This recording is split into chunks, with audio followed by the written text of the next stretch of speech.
Hello and welcome back to What's Your History, the podcast that covers all areas of history and archaeology, no matter how big or how small, how well known or how niche. To finish off this part of the first season, I am talking with James Wright and he's going to be talking to us about Christmas traditions. A nice way to finish off this half of the season, and I hope you enjoy. Hello James. Hello, good evening. So what is it about, what do you know about Christmas traditions? Because the stuff I know is from like the Victorian era onwards, really. Yeah, we do tend to look at the Victorian era as being the quintessential Christmas. You know, you get that very sort of chocolate box image, very Dickensian, and all of that is all tied in together. I would very much call that a kind of Christmas renaissance, that a lot of the underlying traditions go back thousands of years, and you can look at ancient sort of Germanic traditions and sort of things that were happening with the Romans. You can trace a direct line to things that we're still doing today, particularly in terms of sort of greenery, giving presents. The underlying meaning has moved on, I think, quite considerably. With the advent of Christianity, it takes on a far different sort of underlying purpose and meaning, but the idea of doing a celebration in the midwinter, I would say, is probably as old as civilization itself. For a very human need, it's midwinter. Yeah. It is, you know, it's dark, it's cold, it is, you know, something which is very easy, sort of like find yourself feeling quite depressed. You know, we, I think, biologically respond best to sunlight. You know, it's said that, you know, that will lift your spirits, you know, so when you are in the midwinter and you're in these conditions and there's not as much food, well, having that big party to lift everybody's spirits really is something that I think is just fundamental to human existence, and you can see versions of that throughout history. The earliest versions, I think, are actually linked to the winter solstice, the darkest part of the year, which is only a day or two out from Christmas Day today, is the point where everyone would have been naturally feeling at their most low. By having this celebration, it is also in a way bringing on the new year. Whether you believe that the celebration itself is actually what causes the sun to come back, there were certain interpretations of that. One of the ones that certainly comes to mind with that is the Roman tradition of Mithras. Okay. So Mithras is a deity in the Roman pantheon who was known as the unconquered sun. Okay. It was very much linked towards sort of the movements of sort of the heavens and the sun, but also had sort of a certain military aspect to it as well. And in 274 AD, the festival of Mithras was actually placed on the 25th of December. Oh, okay. So that's why we have the 25th now.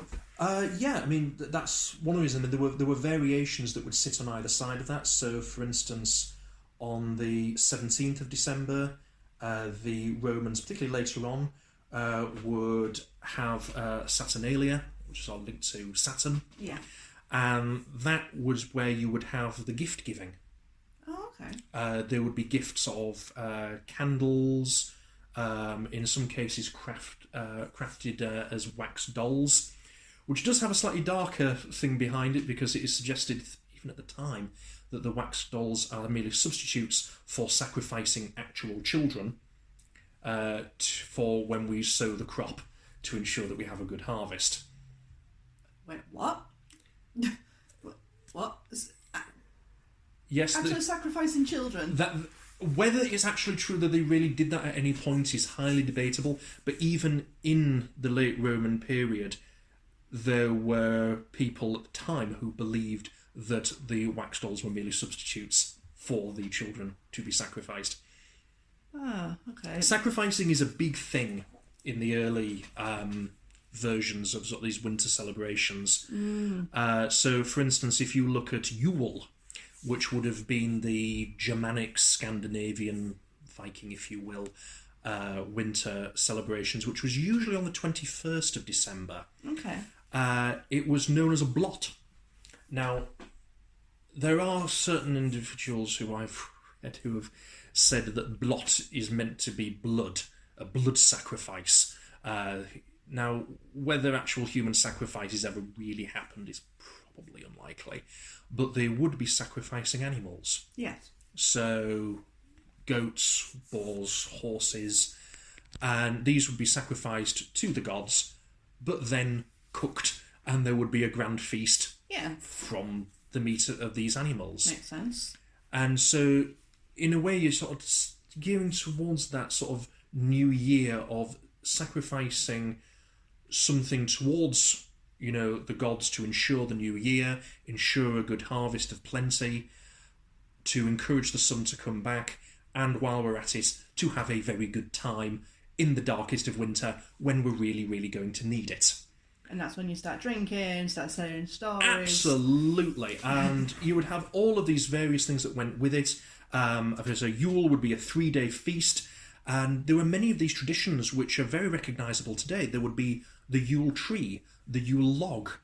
Was it made out of chocolate? No, it would have been the big wooden log. Yule logs were a big thing in so many different periods, and throughout various parts of the world, was a traditional thing of just having this big old bit of wood which would burn all the way through the celebration. It keeps us warm. See, I was always interested about that. I was always wondering, would it actually last that long? I know it's a big piece of wood, but I'm wondering, would it genuinely last as long as they... Makes you wonder, doesn't it? I mean, that's probably a question you could put into experimental archaeology. Let's get a great big lump of oak and see how long it'll burn for. And they would have toasts to the various gods. So there would be a toast to Odin, which would be kind of, sort of like honouring his victory and his power. There would be toasts to Njothier and Freya for a good harvest and for peace in the coming year. There would be the Mini, which was toasting to the ancestors, to your departed kin.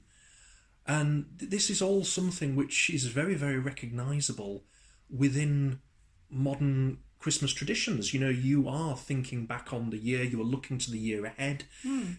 If there are departed in the family, it is a time of family celebration, and you're going to think back onto that. Yeah. See, when I think of the whole idea of celebrating the departed, to me that makes me think more of Halloween, when they say the veil between worlds is a lot thinner, sort of thing. But I suppose yes, you do go.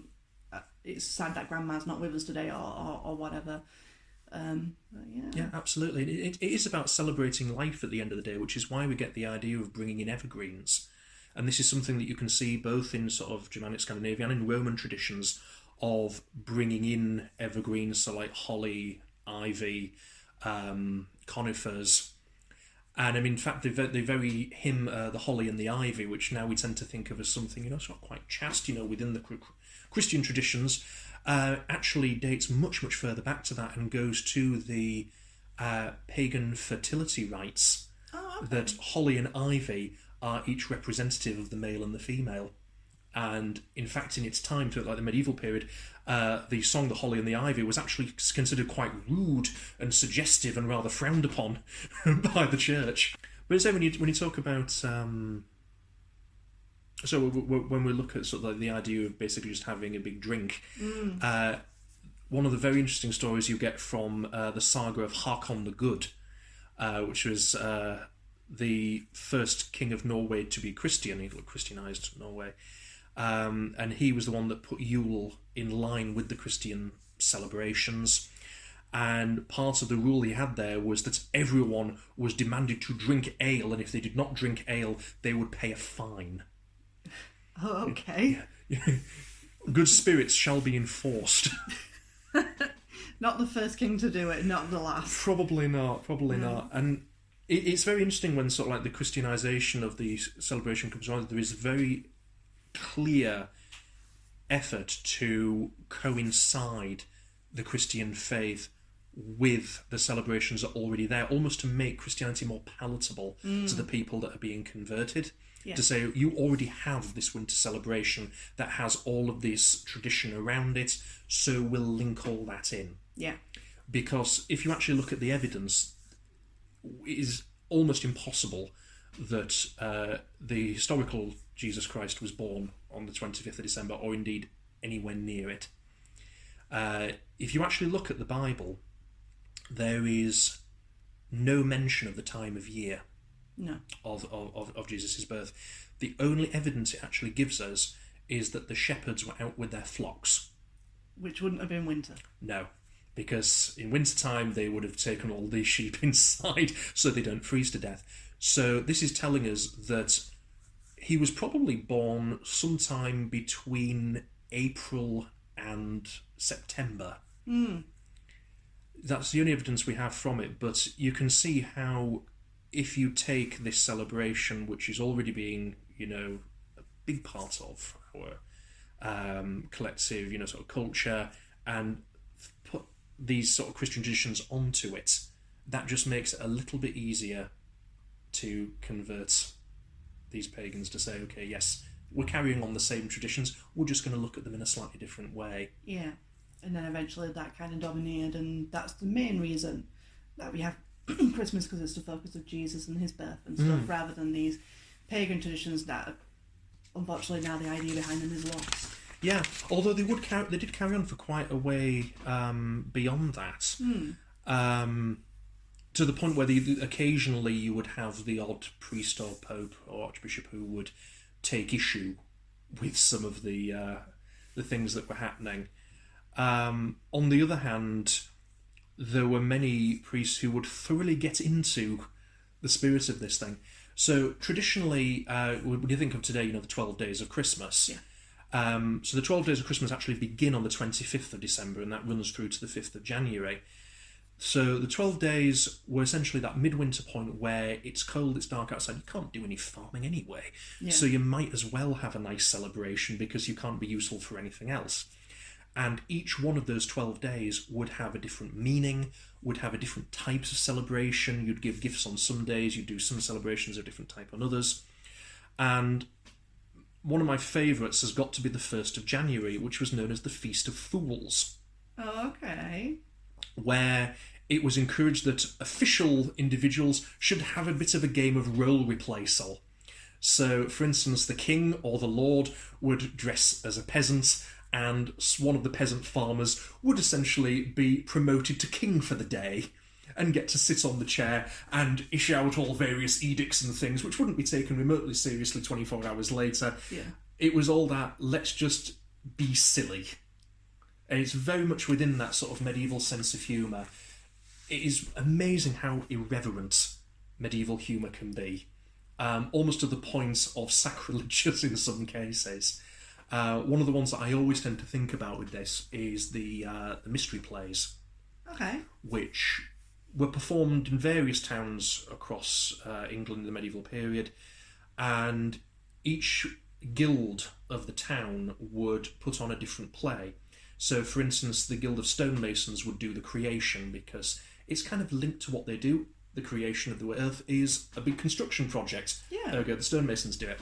The crucifixion was done by the Guild of Blacksmiths, and essentially in a very sort of humour that would not go down probably well today, it's look at the nails we can make. Oh dear.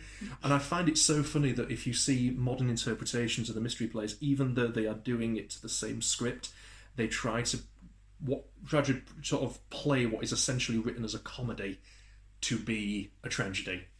And if you actually listen to the lines they're saying, it's so obviously obvious that they're playing it against type. So you would have this sort of humour throughout the medieval period. They loved taking the mick out of themselves. They loved body humour. They loved fart jokes.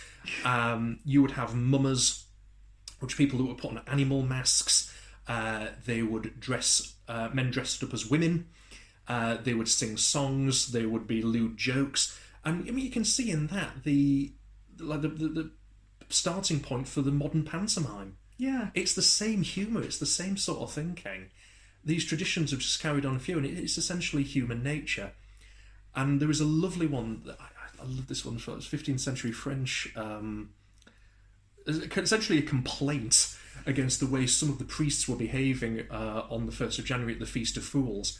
Where it is, I quote, priests and clerks may be seen wearing masks and monstrous visages at the hours of office.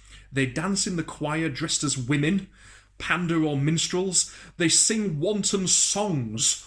They eat black puddings whilst the celebrant is saying mass.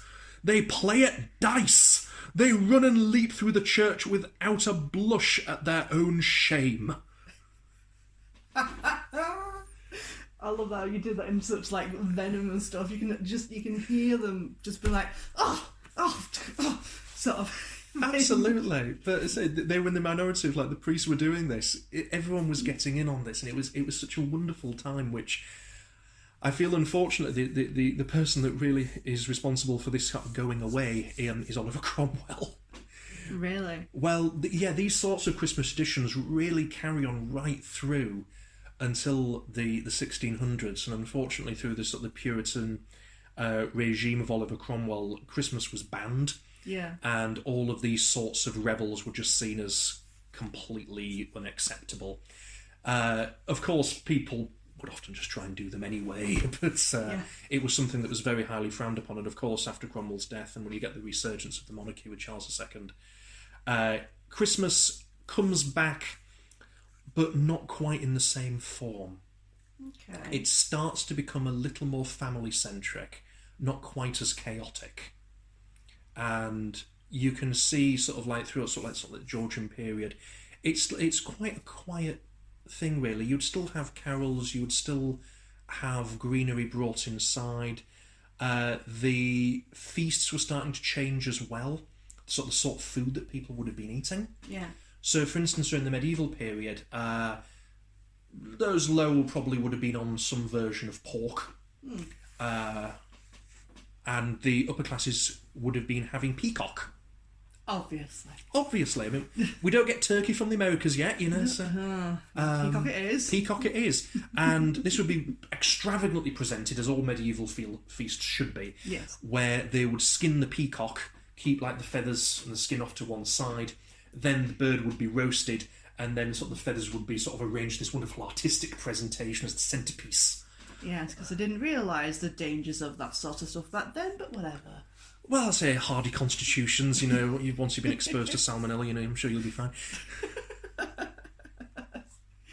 So, you've just mentioned a bit about like the foods and having like the peacock and stuff. But what about some of the other things like we like have today? Like, what about the Christmas tree, for example? Was that a staple throughout all of it, or is that? Well, the idea of bringing in greenery has always been really a thing. Yeah.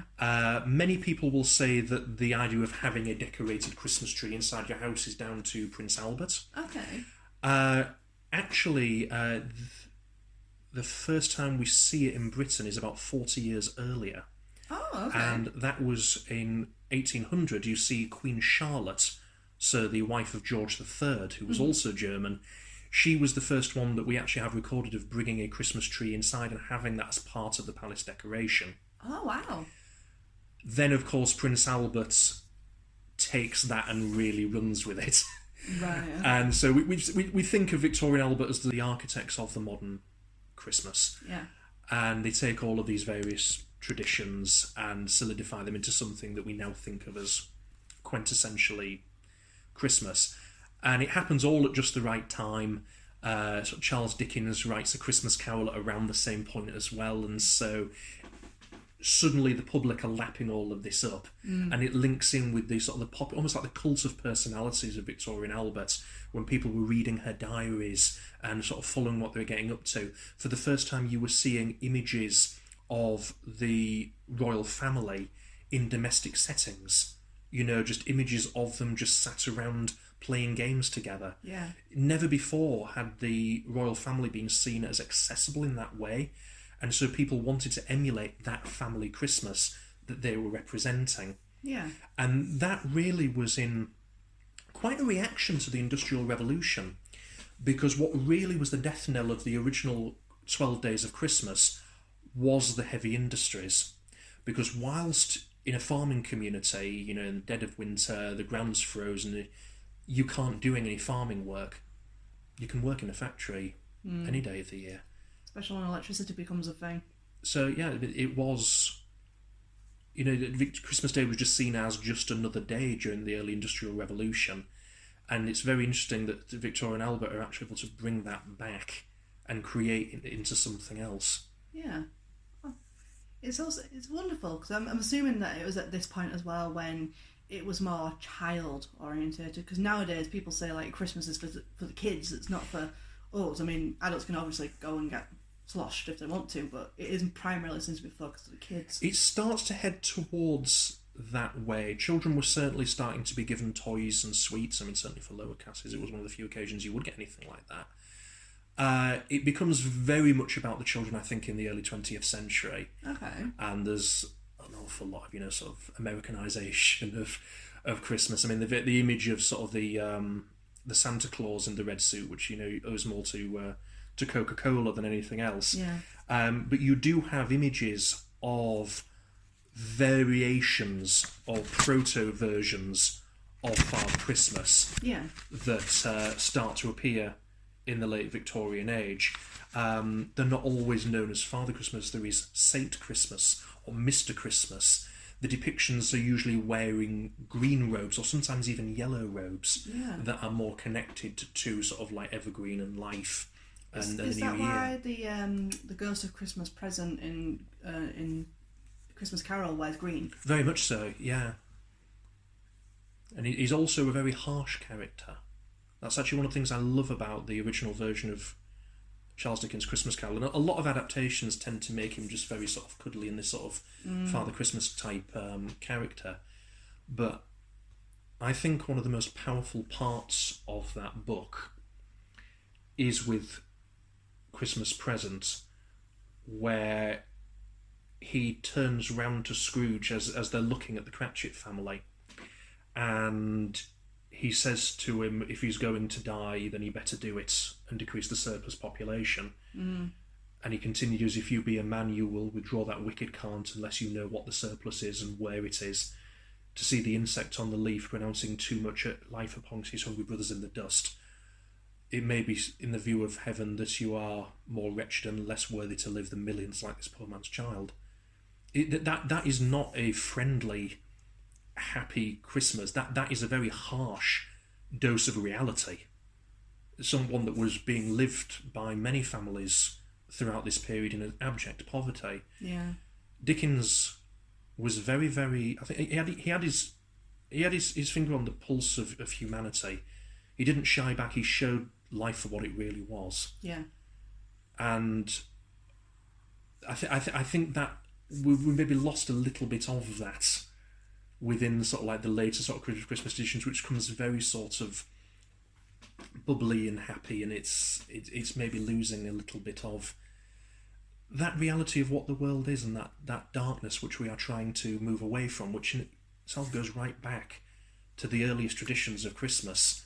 Of just darkness in a different we are trying to bring back the light. We are trying to bring back the sun. And Christmas can bring people together in unusual ways. I mean, the one that, of course, everyone tends to think of within more recent history is, of course, the Christmas truce of 1914. Okay. Now, this is something which I think, again, gets a lot of mythologising and tends to be portrayed as something which is very... the spark of humanity, in the face of all of the horror of the First World War and the trenches and the conditions, to have one day of peace where everybody says we're not going to fight. We are going to put our weapons down. We are going to play a football match. We are going to sing carols. We're going to give each other presents. Now, that is not to say that did not happen. It did. Probably not on the scale that most people tend to imagine, and certainly not for the reasons that most people tend to imagine. Are you trying to say that advert was wrong? I'm saying that it didn't happen all the way across the line. And this is where I think that Victorian Albert, in a way, are actually responsible for the Christmas truce happening the way it did. Because many of the traditions that we have today of Christmas are Germanic in origin. Okay. They are ones that Charles and then Albert brought across, and that became our quintessential Christmas, which means it was recognisable to both the German and the British troops. When one side starts singing Silent Night, even though the language is different, they recognise the tune. Yeah, they recognise the tune. Both sides start putting up Christmas trees in the trenches and lighting candles in jam jars It's that recognisable Christmas tradition that each side goes, I know what you're doing here. Whereas if you look at the points of the Western Front where it was the Germans and the French facing each other, this didn't happen. In fact, there was one report where the Germans actually tried to have a little bit of, oh, we're not going to fight today, and the French just opened fire at them. Oh man, God. So it wasn't universal, it wasn't up and down the line. And of course what you've also got to remember is that in 1914 the troops that were on the Western Front were not yet Kitchener's army of volunteers. They were still in training. What you had there were the British Expeditionary Force, Britain's professional standing army. These were people who, they're not like the young 17, 18-year-old Tommies, they're mainly in their mid-20s. They're professional soldiers, they've signed up to the army as a career, and they go where they're told to go, and they shoot the people they're told to shoot. So they wouldn't have had any issue with fighting the French or the Russians or the Belgians if that's what their commanders had told them to do. Yeah. That's their job. But the rest of the time, if they're not being told to do anything, then they've got nothing against these people. They've got nothing against the Germans whatsoever. If anything, they are soldiers who know the profession, know the life. They're just like them. Exactly. And so they were perfectly happy for that one day to just sort of put their weapons down, have a little bit of a rest. It gave them the option. It gave them the opportunity to bury some of their dead, to fix their trenches, just to have a little bit of a relax. And this was not something that happened just on the 25th of December 1914. These sorts of unofficial ceasefires happened throughout the First World War. Not all on the same day, of course. It was, you'd have odd days when say, right, we're going to stop now and just bury the dead, we'll have a bit of a breather. It's just something about, I think, sort of human nature and certainly the experiences of warfare that these people know what this life is. And there is a very similar story which I read about, which took place in the Peninsular War. So this is in 1813, so this is like about a century before the First World War, where the British Army are fighting its way through Spain and Portugal up to southern France fighting Napoleon. And in the winter of 1813, they were basically reached the French border.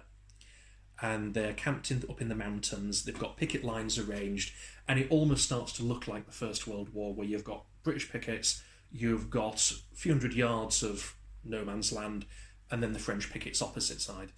And they are essentially told just to hold the positions for winter, because we're not going to go anywhere.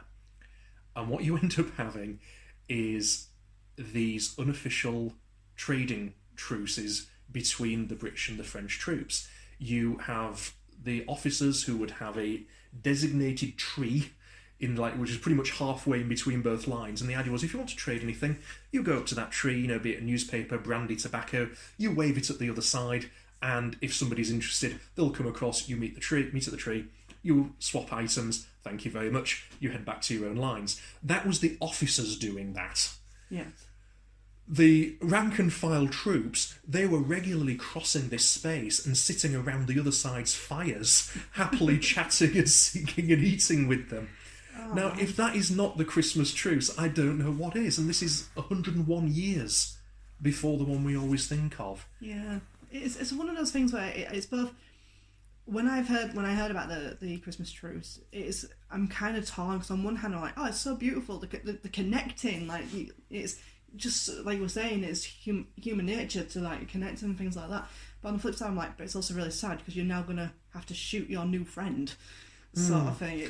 That's certainly why the High Command didn't like the idea. Yeah. And of course, the following year, although it had actually been banned by the High Command anyway, it wasn't as likely to happen a second time round, because by that point, the fighting had got considerably worse, the conditions had got worse, and also the majority of the troops who were by that point in 1915 on the Western Front were no longer Britain's standing army. By that point, it was Kitchener's volunteers, the people who had signed up to kill the Hun, and those who had lost many friends and comrades in the intervening year. Yeah. So their attitude, I think, was quite different by that point. I was going to ask about about, talking about the Christmas trees and stuff like that, but I was going to talk about how does war really impact like the Christmas times, really? Because you can imagine, obviously, up until this point, you can spend it with your family. It's all wonderful. You're exchanging gifts and stuff. What would you say happens to like families and stuff when that's not plausible? Because obviously we've had the First World War with the truce, and we've had the Second World War and stuff. And yeah, I mean, when family members aren't there, it's certainly hard to celebrate as you would like to. And of course, you do have sort of the panic. So like, where are they? Are they coming home? There's also, the simple comfort things of sort of the rationing that was coming through as well. That you couldn't have the nice meal that you might like to because you can't always get hold of the produce that you'd want. And there certainly was a concerted effort, I think, during the First World War to make sure that the troops at least had something that they felt they were being loved, felt they were being thought of. So I don't know if you're familiar with the Princess Mary tins. Yeah. So Princess Mary started a sort of collection to send every soldier on the Western Front a tin. The private soldiers got a brass one, the officers got a silver one, and it would have some playing cards or a bar of chocolate or some tobacco or some cigarettes, just something that was nice to open on Christmas Day. Although supply issues, again, being what they were, some of them weren't even delivered until a year after the war had ended. Oh, man. Well, to go on a bit more of a cheerier note, I do remember I watch these things all the time, like Back in Time for Tea, Back in Time for School and stuff, and I was watching one that was Back in Time for Christmas. Yes. And it was showing about like the Second World War and like the stuff how people would make their own gifts for each other and make decorations and stuff. There was also some episodes that made me feel very old, but I love the ones in the Second World War where it said that sort of the paper chain decorations and things were very frowned upon. Oh, okay. Because that was seen as frivolous use of resources. Yeah. Yeah, I remember I did actually make some World War II decorations. So the idea was you'd use whatever you had. So like when it came to the colourful paper chains, you'd maybe get a newspaper that you'd have anyway, and then just paint over it with paint that you'd have in the back. So just imagine like if you didn't have all the fancy colours, or actually, why would you have the fancy colours? What are they painting at home? It begs the question. But what about? I'm going to jump to a different period now because I'm trying to stay a bit more cheery. What about a Tudor Christmas? So Tudor Christmas still had one foot firmly in the Middle Ages. So the idea of the grand banquets and the Feast of Fools and the mummers and all that side of it was still very much part of it. What really makes the difference, I think, in terms of the Tudor court is the expanding trade networks that you start to get at this time, which means that you are able to get hold of all of this produce, which you're able to bring in. Spices, cinnamon, nutmeg, cloves. These are, Christmassy flavours even today. But the reason I think of Christmassy flavours now is because they were the flavours of the elite. They were the spices that would cost the earth to have. So if you had them on your table, that meant you were really making it in society. There was a lovely example. I was watching a documentary by Ruth Goodman. Okay. Where they're recreating a Tudor feast around Christmas time and going into all of sort of like the pageantry of it, the way that the dishes would be brought in to the head table first, where the Lord was, where your seat was in the room said everything about your position in society. You said like the Lord got the choicest pieces, and if you're at the end of the table, there's not much left. Yeah. But she gave a very nice example, which said that if a merchant in the Tudor period were to pay for the construction of 3 trading ships, everything from cutting the trees down all the way through construction, then pay 3 crews to take those ships to India, load up their hulls with cinnamon and bring it back, only one of those ships would have to return for that merchant to cover all of their costs and to have enough left over that they would never have to work again for the rest of their lives. Just sounds amazing. Yeah, it's more than its weight in gold. Wow. So that, I think, is a big part of sort of the Tudor experience, is taking all those lovely sort of medieval festivities but adding all these rich flavours to it. You start to get the original mince pies, which actually had mince in them. Yeah. In some cases weren't done as round either. They were done as rectangles. Oh. The pastry was there to represent Christ's crib. Oh, okay. And very often, I mean, so Tudor pies, you wouldn't eat the pastry. The pastry was almost like your Tupperware. It was the way that you would keep everything sort of fresh inside, and you would just eat sort of like the contents out of the pastry. Oh, nice. And then if you're feeling charitable, you could give the pastry off to the poor, which is kind of an evolution of the idea of the trencher. So the medieval plate made out of bread, which I actually had to go at making last week.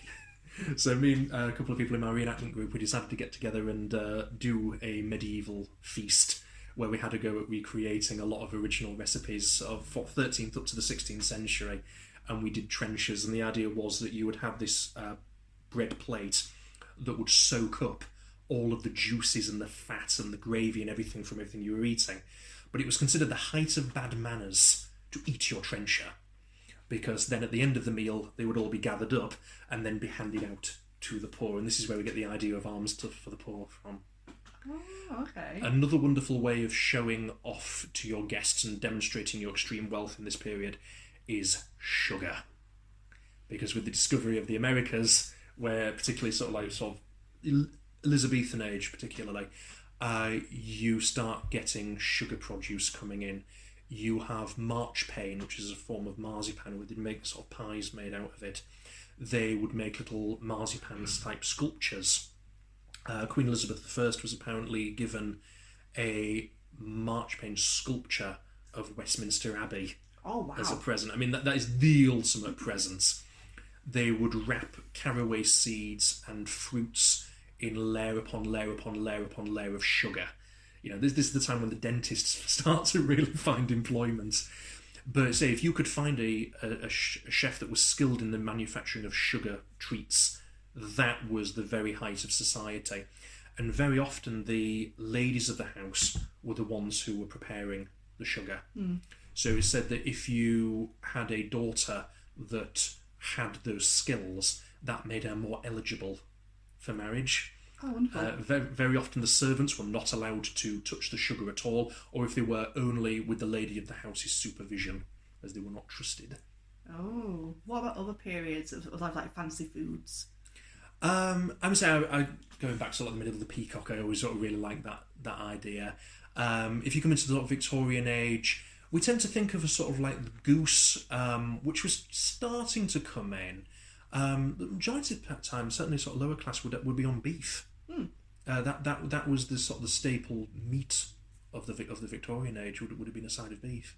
Which nowadays beef is quite expensive, and it's more just have a chicken or a turkey.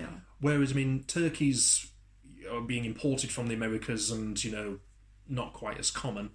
And certainly, chicken right up until the 1950s actually was quite an expensive meat. It's battery farming actually that's made it cheap. It's a chicken would be worth far more while it's laying eggs than it's worth on your table. Is that why people would have like goose or duck instead then, or something? Potentially, yeah. And they're the sort of things that you could farm, but you could also potentially hunt. Sort of wild duck. The hunt itself would be part of the Christmas tradition of going out and bringing back the boar.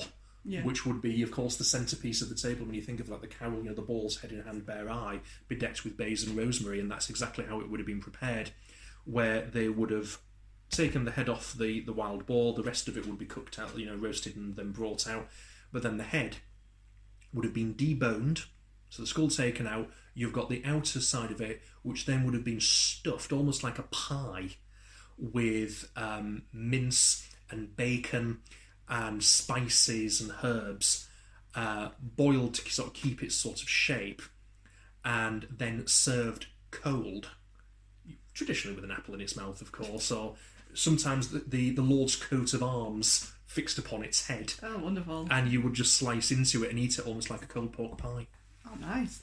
I apologise to anybody who is not a meat eater out there of all these descriptions of these poor animals. This was something we had an awful lot of fun for, because when I was doing the cooking for this medieval feast we did last week, I was catering for 3 vegetarians and a vegan, and that made Christmas recipes, traditional medieval Christmas recipes, rather interesting. Okay. But not impossible. It was doable. It is noticeable in medieval food, actually, that meat, although was kind of in most dishes, unless you were very, very high status, was something which was only very small amounts would go into it. And it was more about adding just a little bit of flavour to the dish, rather than being like the centrepiece, as it might be in a meal today. Yeah. So it was very, very easy for things like pottage, which is essentially a sort. Pottage, I think, is sort of like a risotto, but use porridge oats instead of rice. Okay. You can put some lovely recipes with that. It's very easy to do a vegan or a vegetarian version of that. We were doing something, so there was a lovely one which was a German 15th century recipe, which was it was sausages cooked with cinnamon and nutmeg and apples and red wine. Now you can substitute vegetarian sausages for that, and that worked absolutely fine. There was one which we're not entirely sure of the pronunciation, whether it's chickies or churchies or something, but it's essentially chickpeas that are roasted and then again boiled in wine and garlic. Oh. And you can produce that perfectly as a vegan dish. I need to try and make that. That sounds quite nice, actually. I'll send you the recipe. What about more, rather than the savoury stuff we're doing, like meats and stuff, is there any sweet treats of other periods that would maybe like seem as a centrepiece or something? Well, of course, I mean, you think of the Christmas pudding, Yes. which I think is a very much a Victorian concept. Okay. And it was really sort of like using things up, you know, sort of like the dry fruits and things which you could store in the larder for months at a time. Yeah. So to begin with, it is actually quite a cheap and sort of a humble thing. I mean, the idea of the mince pie today, which is, you know, entirely sort of sweet and currants and things, there's no actually any mince in it. That was the poor man's mince pie. Okay. Because he could not afford the meat. Yes. And that's now the one we all tend That's to the go one we for. always think of, absolutely. You would also have frumentary, which is, again, a bit like a sort of like a porridgey type thing. It would have been usually used with wheat rather than porridge oats, but it would have that sort of porridge consistency, and you would put various sort of spices into that. It'd be quite thin, so it would be half eating, half drinking it, almost like a gruel-like consistency. Okay. So that would have been very, very popular, particularly in the early 1800s. And of course, there is wassail, which is spiced ale. So if you think sort of like mulled wine and sort of spiced drinks and things, Yeah. it's something like that. This is something that would have been very, very popular right through history.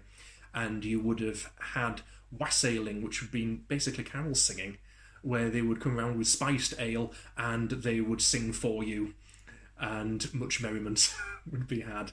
If you were feeling sort of particularly traditional, what you could also do is bring around the wassailing box. And this is basically a Christmas version of Penny for the Guy. Okay. So they would have a little box that would contain a doll that represented the Virgin Mary. And so if the wassailers came round, you were expected to give them a drink, and they would say, "Penny for the Virgin Mary," and you'd give them a penny, and then they would lift the box out so you could have a look at the doll. Oh. Sounds a bit dodgy. I would say Christmas is one of my favourite times of the year, because, like you said earlier, everybody just seems to get nicer for some reason at this time of the year. All those charities we've been ignoring all these years, yeah, take all my money. It's a very strange one. Do you like this time of the year? I like it for certain parts of it. I've always seen Christmas as a very sort of family thing. I mean, I've always been a very eager chef. I've always enjoyed cooking, and so my arrangements at Christmas time is very much I'm the one that sat in the kitchen with, if I go to my parents or if I go to my partner's family, so my dad or my father-in-law will just keep bringing alcohol into the kitchen whilst I do all the cooking, and that's kind of a nice arrangement. I rather enjoy doing it that way around. Because it means you have to socialise with people. Well, yeah. On the other hand, I don't particularly like the commercialisation of Christmas. I think it has reached the point where it has almost gone too far. When you're starting seeing Christmas decorations turning up in September, it takes something special away from it, in a way. And as you say, like, Christmas is a time where there shouldn't be arguments, there shouldn't be short tempers. I think the pressure of Christmas works against that in many ways. And anyone who's ever worked in any sort of like customer facing role, which certainly as a student I've had to do, and since then sort of working in sort of museums and stuff, like you do see sort of the fraughtness of it, and that's a shame. It's making me think of Jingle All the Way now, where they're practically fighting each other for this toy. Oh, I had that experience. I mean, I was just the right age. I was 6 years old when the original Power Rangers came out, and my present from my parents that year was the original Megazord, which was the present of the year. And I found out years later that apparently my father had stood outside Toys R Us at 3 o'clock in the morning. Toys R Us. Waiting for the delivery van. He'd found out that there were going to be, I think, 3 of these toys on that delivery. And he said, when's it coming? 3 o'clock in the morning on this day. So he arrived at, 3, and there were 2 parents already ahead of him in the queue. Oh. And by the time the lorry got unloaded, there were 20 behind him. Oh, Jesus. And so he and the other 2 got the toys, and everybody else walks away without one. Oh, that's a lot of sad children that year. It is, and yes, I think whatever the hot toy of that year, that's what it's going to be. So I do when I saw Jingle All the Way, I was very much taken back to that image, and I've still got that toy. I still have it. Good, hold on to it. Oh my goodness. Well, thank you for this. This has been very, very interesting. Very, very festive. Yeah. Definitely like the festive season and like this episode. I wanted to try and sway to more like, before I close it off, what about the Georgian period when it came to like Christmas and stuff? We talked about Tudor, we talked about the Victorians, and about the medieval period, but what about the Georgian? Because it kind of... Oh, the Georgian. The Georgian Christmas was very much not about children. Oh, okay. I mean, the Georges, as you probably well know, are a series of kings as they went on. Drunken debauchery, gambling, womanising was the order of the day.